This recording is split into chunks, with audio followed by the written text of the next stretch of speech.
Hey everyone, and welcome back to the channel. Today, we're diving deep into a tale that has baffled sailors, historians, and mystery enthusiasts for over a century and a half. It's a story whispered among the waves, a chilling enigma that asks, what happens when an entire crew vanishes into thin air, leaving behind a perfectly good ship? Imagine this, it's December 1872. The vast, unforgiving Atlantic Ocean stretches out, a canvas of endless blue. A British brigantine, the Dei Gratia, is making its way across, the rhythmic creak of wood and the slap of waves against the hull being the only sounds. The crew is going about their daily tasks when suddenly, a keen-eyed sailor spots something unusual on the horizon. Another vessel, but something feels off. As they draw closer, an eerie silence hangs in the air. This ship, a brigantine like their own, appears to be drifting aimlessly. Her sails are set, but there's no visible crew on deck. No distress signals fluttering from the mast, no shouts, no calls for help. Just a lone ship swaying gently with the ocean currents, a ghostly presence against the vast expanse. This was the Mary Celeste. Captain Morehouse of the Dei Gratia, a seasoned seaman, was immediately concerned. He and his first mate, Oliver DeVoe, decided they had to investigate. What they found when they boarded that silent ship would become one of the greatest, most enduring sea mysteries in history. A mystery that continues to intrigue and frustrate us even today. They boarded her carefully, probably expecting to find an empty wreck or perhaps signs of a struggle. But what they discovered was far more unsettling. The ship itself was in remarkably good condition. No apparent damage to the hull. The sails were indeed up, though some were partially unfurled, suggesting an abrupt departure from routine. The cargo, nearly 1,700 barrels of industrial alcohol, was untouched and securely stowed below deck. The ship's chronometer was missing, and the sextant, a vital navigation tool, was gone. But otherwise, everything seemed to be in order. As they explored further, the details became even more bizarre. In the galley, food was laid out on the table, as if someone had just stepped away for a moment.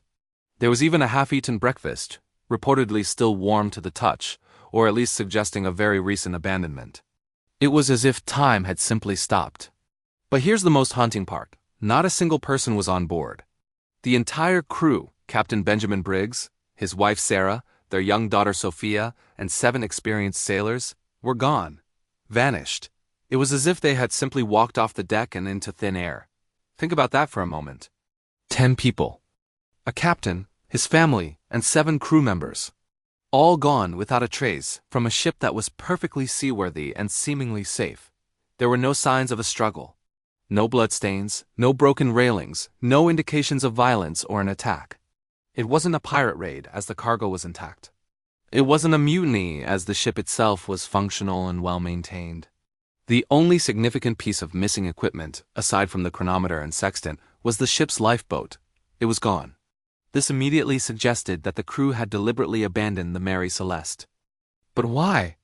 Why would seasoned sailors, led by an experienced and capable captain like Benjamin Briggs, leave a perfectly sound vessel in the middle of the Atlantic? This is where the speculation, the theories, and the chilling questions truly begin. Why abandon ship when there was no apparent danger? The logbook was up to date, with the last entry made 10 days prior, placing the Mary Celeste about 400 miles west of the Azores. The weather during those 10 days was reported to be calm, with no major storms. When the Mary Celeste was eventually sailed into Gibraltar by the prize crew from the Dei Gratia, a lengthy salvage inquiry began. The court was deeply puzzled. They scrutinized every detail, looking for answers. The prosecutor, Frederick Solly Flood, was convinced there was foul play, perhaps even murder committed by the Dei Gratia crew to claim salvage rights. But despite intense questioning and investigation, no evidence supported this theory. The crews knew each other, and their stories, while varied in small details, largely aligned. So if it wasn't foul play between the crews, what else could it be? Over the years, theories have exploded, each one more fascinating and sometimes more outlandish than the last. Some whispered about pirates. But as we discussed, the cargo was untouched, and there were no signs of a violent struggle. Pirates usually take what they want and leave a mess. This wasn't the case. Others blamed natural phenomena. Perhaps a sudden violent seaquake, an underwater earthquake, could have caused the crew to panic, fearing the ship was breaking apart. In a state of sheer terror, they might have launched the lifeboat and tried to row to safety, only to be overwhelmed by the open ocean. This theory has some appeal, explaining the hasty abandonment. However, the ship itself showed no structural damage consistent with a major seismic event. Then there are the truly captivating, almost mythical theories. Some have suggested supernatural forces, a classic ghost ship scenario, where some unseen entity drove the crew away. Others have even whispered about time distortions, that the Mary Celeste somehow slipped through a wrinkle in time, taking her crew with her. While these make for great stories, they lack any credible evidence. One of the most persistent and intriguing theories involves the cargo itself, 1,700 barrels of raw alcohol. Could the fumes have become toxic? Perhaps an explosion, or the fear of one, caused the crew to hastily launch the lifeboat. Maybe there was a small fire or a breach in the barrels, and the intoxicating fumes led to a collective panic or even hallucinations.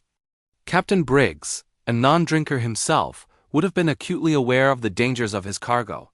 If he believed an explosion was imminent, abandoning ship would have been a logical, if desperate, choice. The idea is that they got into the lifeboat, tethered it to the Mary Celeste, waiting for the perceived danger to pass, but then something went wrong. A sudden squall, a broken rope, a swift current, and the lifeboat was separated from its mother ship, leaving the crew stranded and doomed. This theory aligns with the missing chronometer and sextant tools you'd take if you intended to navigate from a lifeboat. It also explains the untouched cargo. But again, there was no physical evidence of an explosion or significant fire on the Mary Celeste itself. Another theory, popular among some maritime historians, suggests a problem with the ship's pumps. If the pumps became clogged or malfunctioned, and the bilge water started to rise, Captain Briggs might have feared the ship was slowly sinking.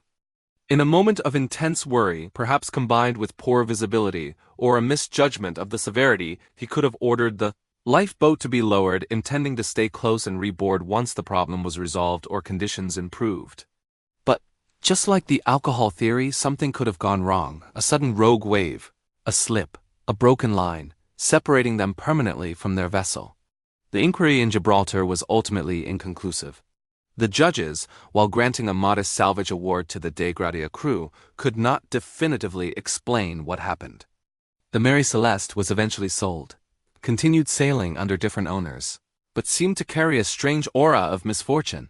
She met her ultimate end years later, deliberately scuttled by her captain in what turned out to be an insurance fraud scheme, finally resting on the reefs of Haiti. But the real mystery, the human element of it, has never been resolved.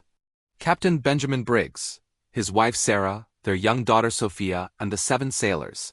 None of them were ever seen or heard from again. No wreckage of a lifeboat, no bodies, no notes, nothing. The Mary Celeste continues to drift on in our collective imagination, a ship without souls, floating endlessly through history, a powerful symbol of the sea's unpredictable nature and the profound fragility of human life in its vastness. To this day, over 150 years later, no one truly knows what happened on that calm December morning. All we know is that the sea remembers, even when men forget, holding its secrets close. What do you think happened to the Mary Celeste and her crew? I'd love to hear your theories in the comments below. This story truly highlights the incredible power and mystery of the ocean. If you found this deep dive into maritime history fascinating, please give this video a thumbs up, share it with your friends, and don't forget to hit that subscribe button and ring the notification bell so you don't miss our next adventure into the unknown. Thanks so much for watching, and I'll catch you in the next one.